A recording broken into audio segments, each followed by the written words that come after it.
今日のお話はパニック症は治る。私はこうして克服しましたについてです。辛いパニック症を克服した体験談です。約10分ほどのお話ですので、ゆっくりと最後までお付き合いください。皆様こんばんは。改めまして赤い服のマリアです。ところで皆さんはパニック症を知っていますか？突然胸が苦しくなり、呼吸はまさに窒息状態、冷や汗とパニックに見舞われます。死んでしまうかも、そんな不安に襲われながら救急車で病院に運び込まれますけれども、どこを調べても体には異常なく、そのうちあれほど苦しかった症状が嘘のように消えていきます。そんな発作を何度も繰り返し、不安は募るばかりなのに、救急病院でも異常なしなのに、発作が収まってからかかりつけの医者に行っても何の病気も見つかるわけもありません。突然理由もなく動悸やめまい、冷や汗、窒息感、吐き気、手足の冷えとしびれといった発作を起こし、そのために生活に支障が出てきます。パニック発作は死んでしまうのではないかと思うほど強くって、これは体験した人でなければ決して分かることができません。そのためまた発作が起きたらどうしようと不安になり、発作が起きやすい場所や状況を避けるようになり、家に閉じこもるようになります。特に電車やエレベーターの中など閉じ込められた空間では逃げられないという思いから外出ができなくなってしまい、またなるのではないかという不安にも襲われます。私の場合も一つ場所にじっとしておかなければいけない、講演会や演奏会、美容室、電車の中などが特にダメで、講演会や演奏会が始まりだした途端に起こってくるのではという思いからまたパニックになり、人目をはばかりながらも退席することしばしばありました。早くこの状態から抜け出したい、良くなりたい、克服したい思いから無理なチャレンジをするのですが、無理に終わることがたびたびですが、そればかりか回を重ねるたびに落ち込みが激しくなっていきます。何もきっかけがないときにこうした症状が起こると実際に死にそうになるのですが、どんなに検査しても内科的な異常が全く見つからないのです。なのでなおさらややこしい病気です。他に悪いところがないと言われても、生命の危険に直面したような発作が何度も起きれば、この発作のせいで死んでしまうかもしれないと心配になってしまうものです。それ以上に苦しいのが発作の時に苦しい息苦しさです。息ができない恐怖です。それでは本題に入りましょうか。その当時の私は子育て真っ最中の時です。子どもたちは幼稚園、少しは手が離れて、自分の時間も心のゆとりもできた頃です。その時に突然に起きたパニック症。本当に突然だったので、ますますパニックに。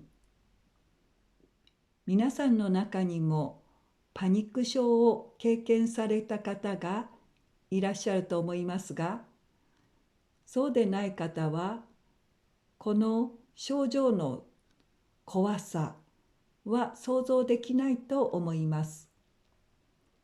突然に呼吸ができなくなります。この怖さを一言で言うと、死ぬ思いです。息ができなくなり、どうしようもないからです。もし皆さんが後ろから来た人に突然口を塞がれたとしたらどうしますか？きっと苦しくってもがき苦しむと思います。それほど苦しくって怖い症状なのです。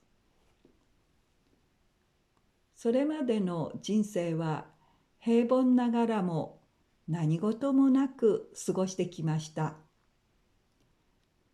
体も心も健康に育ちました。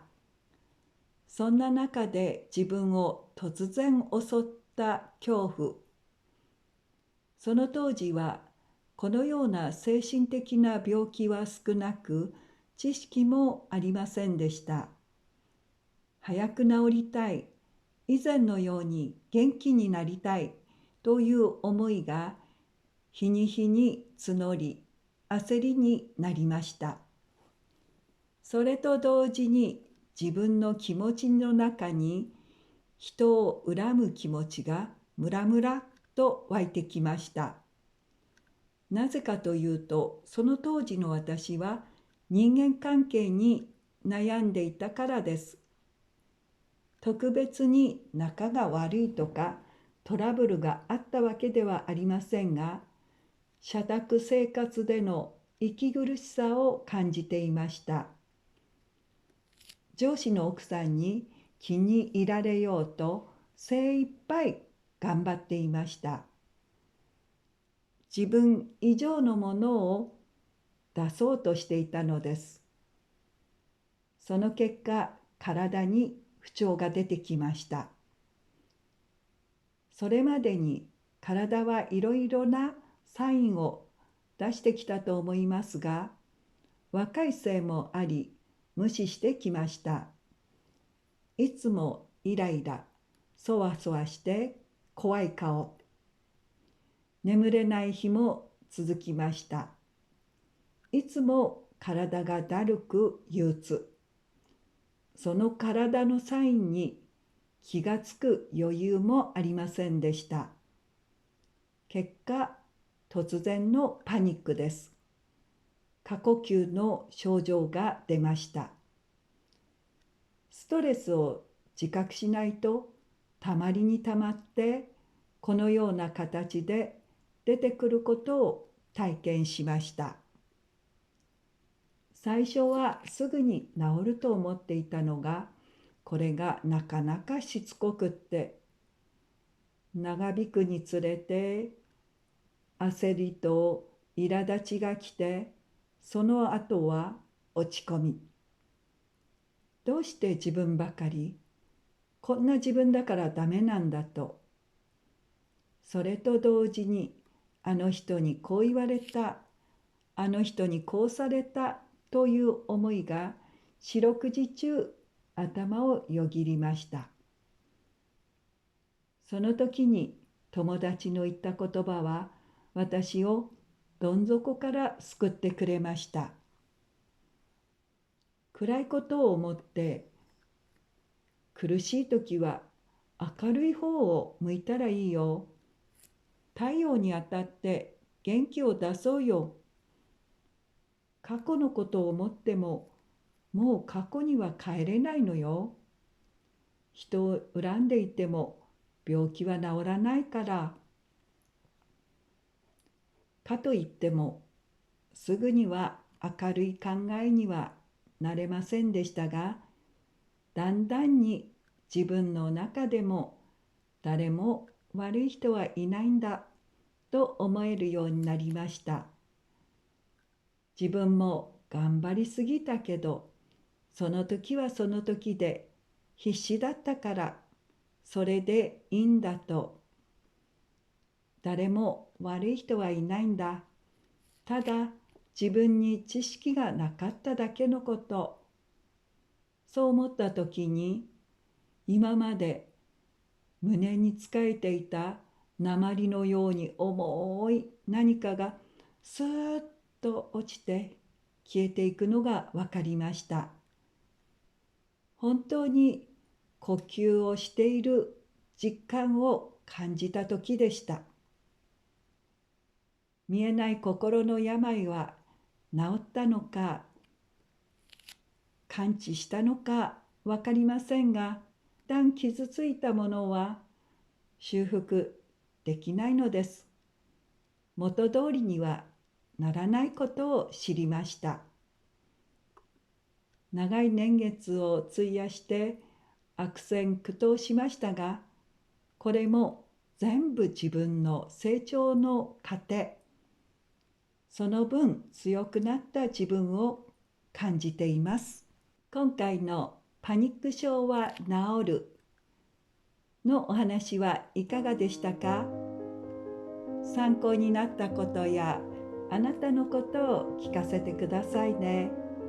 コメントお待ちしています。チャンネル登録がまだの方はぜひチャンネル登録をお願いします。これからも癒されるメッセージ、前向きになるメッセージを発信していきたいと思っています。もう10分が過ぎてしまいましたね。でもまだまだお話ししたいことがたくさんあります。またお会いしましょうね。お約束。私たちは自分の人生の主人公です。何かが起こった時にどのように考えるかで大きく道は変わってきます。私たちは自分の人生の主人公です。またシナリオライターでもあります。自分の人生のシナリオを書いているのも自分です。そしてそれを演じているのも自分です。どうぞ悲劇のヒーロー、ヒロインにはならないでください。そして運命とか人のせいにするのではなく、すべて自分で作り上げていることを思ってください。もし今までのストーリーが自分